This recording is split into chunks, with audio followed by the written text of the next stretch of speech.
One of these is real and the other one's fake. Can you tell a difference just by looking at them? How about how they sound? Let's see.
Okay, if you haven't figured it out by now, the fake is this one, the Heritage Cherry. And I was browsing around on eBay one day, and I saw this very convincing looking Les Paul, and I should have known something was up because they didn't show any pictures of the headstock. So I couldn't tell what it said, what it was branded. It said it was Starshine Guitars, and you can imagine when I opened the package and it says Gibson on top and standard, and it looks just like the authentic one here. I kind of freaked out a little. So I looked it up, and apparently it's only illegal to sell one of these things. It's not illegal to buy one. I guess they're trying to protect idiots like me who don't do their research. And so, I'm kind of stuck with this thing. Can't resell it. But it's kind of nice, but, feels a little weird, a little crummy knowing I just purchased this knockoff with this level of deep fake here. So be warned, these things are out there.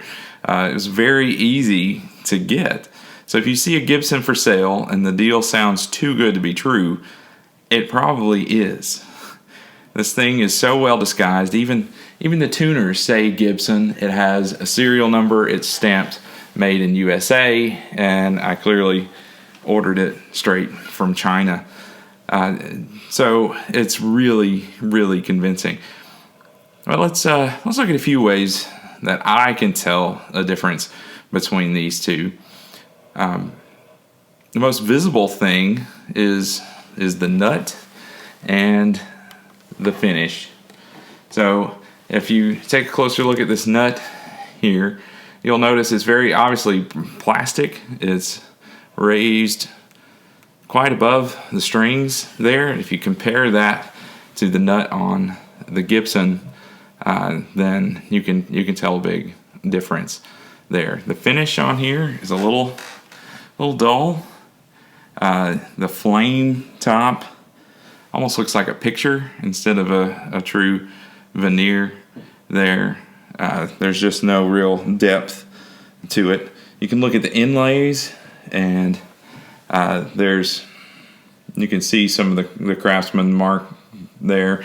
They're not that bright. There's not as much sheen to them. You can kind of even see it in the light here. This one just shines. It just sings even more there.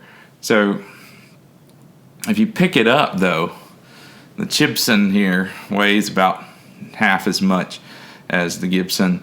There's a big difference in weight, but you couldn't know that online. But if you do get to pick it up, like if you went to, order one off Craigslist and you go to pick it up and you're like, oh, that's kind of light, and then that should be a red flag right there. You can look up the serial number, but clearly they were able to get one of those, so that might not exactly help. There are some authentication papers that could be faked, but it's a little harder to fake all the labels. A lot of Gibson owners will keep everything, and so this one came with all the labels, the original ones, and so it's a good way to tell the difference. You can look at the binding on here, and you can notice some a lot more flaws than on the real one.